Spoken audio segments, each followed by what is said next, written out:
शिक्षा समूह कक्षा 10 राधिका माध्यमिक विद्यालयका विद्यार्थीहरू राष्ट्रिय गौरवको आयोजना विषयलाई चाहिँ विभिन्न समूह कार्य गर्ने जिम्मेवारी दिएको छ र सोही अनुसार यहाँ हाम्रो पहिलो समूहको प्रस्तुति सुरु हुँदैछ। ल सुरु गर्ने।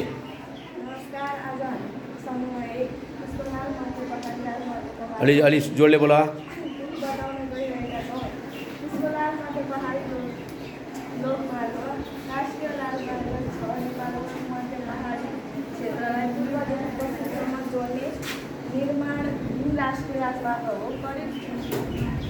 लामो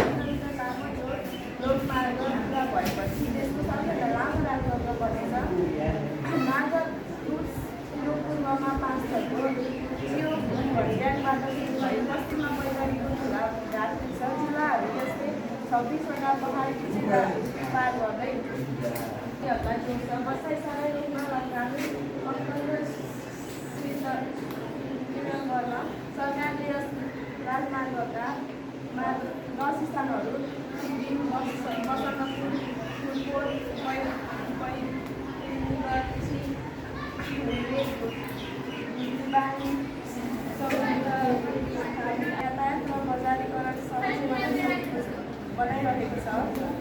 जसले गर्दा स्थानीय उत्पादन जस्तै स्याउ, जडीबुटी र जडीबुटीको रोजगारीका अवसरहरू चाहिँ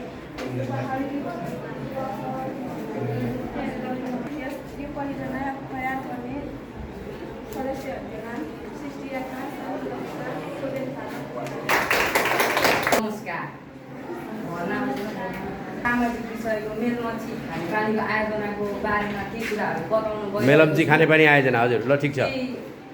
भन्नु गएको छु कि एकैछिन ध्यानपूर्वक सुनिदिनु हुन म एकदमै अनुरोध गर्दछु।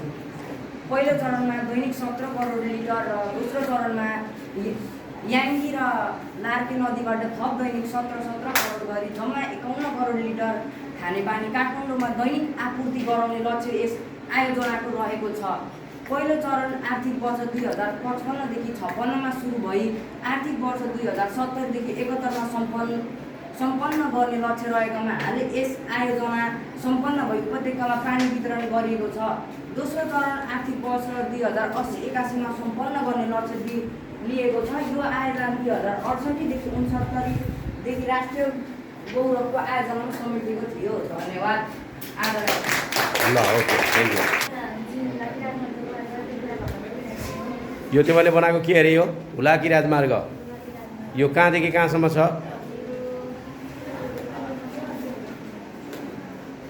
पूर्वदेखि पश्चिमसम्म फैलिएको एक महत्त्वपूर्ण राष्ट्रिय राजमार्ग हो।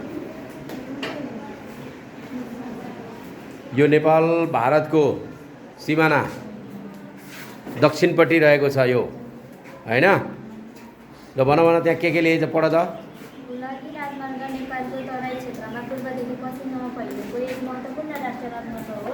यो राजमार्ग नेपाल भारतको सीमासँग नजिक भएर निर्माण गरिएको छ।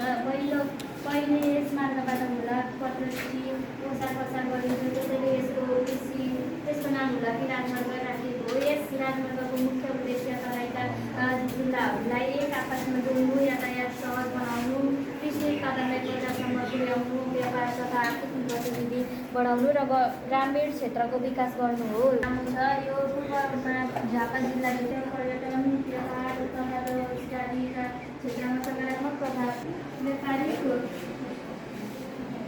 वस्तुको ढुवानी पानी सहज भएको छ। साथै विभिन्न पर्यटक। नमस्कार। आज हामी कक्षा 10 पशुपति क्षेत्रलाई यस्तो प्रतियोगिता एवं गरिमा अनुरूप विकसित पार्ने उद्देश्यले विक्रम सम्भव 2043 सालमा एक अविच्छिन्न उत्तराधिकारवाला संयुक्त संस्थाको रूपमा कोषको स्थापना भएको हो।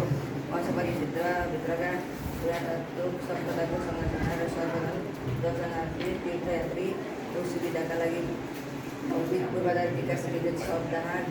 आज हाम्रो समूह 10 को पोखरा क्षेत्रीय अन्तर्राष्ट्रिय विमानस्थलको रमाइरहेको छ। पोखरा अन्तर्राष्ट्रिय विमानस्थल नेपालमा प्रमुख अन्तर्राष्ट्रिय विमानस्थलहरूमध्ये एक हो। यो गण्डकी प्रदेशको कास्की जिल्लामा रहेको पोखरा महानगरपालिका अवस्थित छ। पोखरा प्राकृतिक सौन्दर्यकाले यहाँ अन्तर्राष्ट्रिय विमानस्थल निर्माण गर्न आवश्यकता महसुस गरेको छ।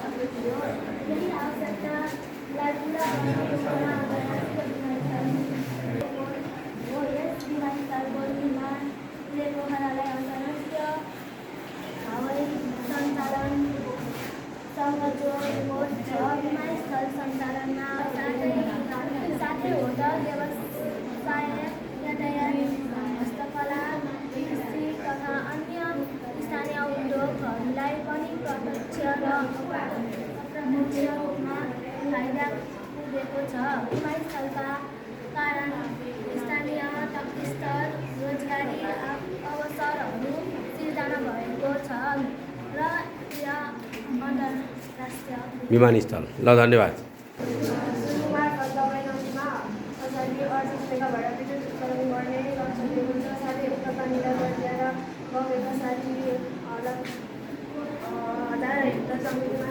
सिँचाइ गर्नाले हाम्रो समूहले काठमाडौँ तराई मध्य विद्युत मार्गको लागि चाहिँ भन्नुभएको छ।